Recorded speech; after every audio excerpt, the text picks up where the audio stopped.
रोहतक है हमारा मार्जिन कम रहेगा, सिरसा है हमारा मार्जिन कम रहेगा और बाकी जगह पर कंफर्टेबल मार्जिन है सब जगह। सर, रोहतक विधानसभा लोकसभा की बात करना, पिछली बार अरविंद शर्मा जी ने काफी कम मार्जिन से चुनाव 7,500। हाँ, तो अब की बार तो दीपेंद्र हुड्डा ने काफी मेहनत किया उस लोकसभा में, क्या लगता है आपको? मेहनत करने में तो कोई कम पिछली बार थोड़ी कम छोड़ी थी, पिछली बार भी कमी नहीं छोड़ी थी, तो इसलिए मेहनत तो सब करते हैं। मेहनत करना वैसे भी पॉलिटिकल पार्टी के लोग जो चुनाव लड़ते हैं उनको करना ही चाहिए। उनके मेहनत से नहीं होता है वोट मिलता, वोट मिलता है जन समर्थन का।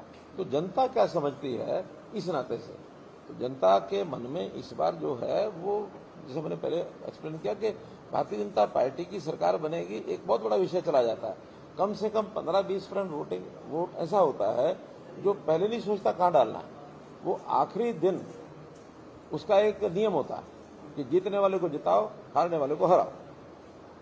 अगर मानो कोई दूसरा जीतता है तो फिर 15-20% उधर ही टिल्ट करता हो। हाँ, ये पानी रोक दो अभी सर, रिव्यू मीटिंग के आधार पर कौन सी ऐसी सीटें लोकसभा की है जिन पर आपको लगता है कि कड़ा मुकाबला है यहाँ पर? मैंने बताया कि जैसे रोहतक है हमारा मार्जिन कम रहेगा, सिरसा है हमारा मार्जिन कम रहेगा और बाकी जगह पर कंफर्टेबल मार्जिन है सब जगह। लेकिन इन दो जगह आपने दो जगह ऐसे कैंडिडेट बारिश सरसा में और क्षेत्र में जो एकदम बीजेपी ज्वाइन किया और फिर आपके कैंडिडेट बन गए, उनके बारे में आप क्या कहना चाहेंगे? देखिए लोकतंत्र है, लोकतंत्र में हम नए लोगों को भी लेते हैं और उनको जोड़ते भी हैं।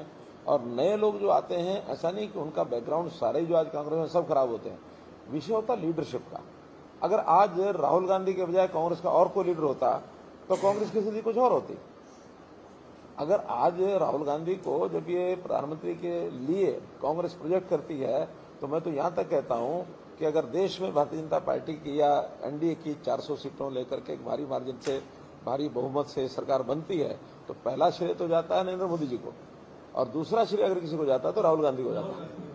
अच्छा सर, आपकी लोकसभा सीट की बात करना चाहूंगा सर, आपकी लोकसभा सीट की बात करना ये पहले आप हाँ एक नरेंद्र मोदी की भाजपा की सरकार बनती है तो हरियाणा के लिए क्या प्राथमिकता है वो रहेगी, आपको लगता है? मुझे देखिए पहली बात होती है जो रनिंग गवर्नमेंट होती है उसकी प्राथमिकताएं कोई बदलती नहीं है, वो रनिंग गवर्नमेंट पहले से ही अपना तय होता है। फिर हमारा जो संकल्प पत्र है उस संकल्प पत्र में सब एकदम स्पष्ट है कि हमने जो लोगों को, गरीब लोगों को सुविधाएं देनी है, ज्यादा देनी है। वहाँ कोई एरिया स्पेसिफिक चीजें संकल्प पत्र में नहीं होती हैं। वहां पर तो बताया गया कि भी अगर जातियां भी हैं तो मोदी जी ने कहा हमारी 4 जातियां, जातियों में एक गरीब है एक जाति है, महिला एक जाति है, युवा एक जाति है, किसान एक जाति है। हम इन चारों के लिए और इन चारों में भी जो डिजर्व करते हैं, क्योंकि हर वर्ग में चाहे वो सामाजिक हो चाहे वो व्यवसायिक हो, उसमें भी 3 ग्रुप होते हैं। एक होता लो इनकम ग्रुप, एक होता मीडियम इनकम ग्रुप, एक होता हाई इनकम ग्रुप। तो योजनाएं हमेशा हर वर्ग के लिए सबसे पहले प्रायोरिटी होती है अंत्योदय की। अंतिम का उदय हो वो हर एक जाति में मिलेगा, वो आपको हर एक वर्ग में मिलेगा, हर एक काम करने वाले मिलेगा। अब किसान है, किसान में एक छोटा किसान है मार्जिनल, आधे एकड़ का, 1 एकड़ का, एक किसान है 10 एकड़ से भी ऊपर है, 20 एकड़ का है, एक किसान है 4 से 5 एकड़ का है, एक एरिया बिल्कुल सूखा है, बंजर है, मानो भिवानी जिला है, बॉर्डर का हमारा राजस्थान महेंद्रगढ़ जिला है। तो ये बॉर्डर के जिलों में ज्यादा जमीन होने के बाद भी उनके यहाँ इनकम नहीं है।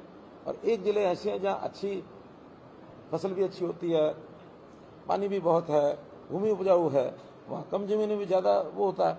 तो ऐसे योजनाएं बनाते समय इन सब बातों को ध्यान रखा जाता है। और स्टेट के अनुसार भी, जैसे अभी सारे देश में बीपीएल की लिमिट है 1,20,000 आज भी, लेकिन हमारे यहाँ 1,20,000 में हमारी संख्या ही बहुत आती है, कम आती है। कुल मिलाकर के 1/4 भी नहीं है, 25% भी नहीं है, उससे भी कम है। हमने उसको फिर बढ़ा करके 1,80 किया ताकि कुछ और उसमें कवर हो जाए।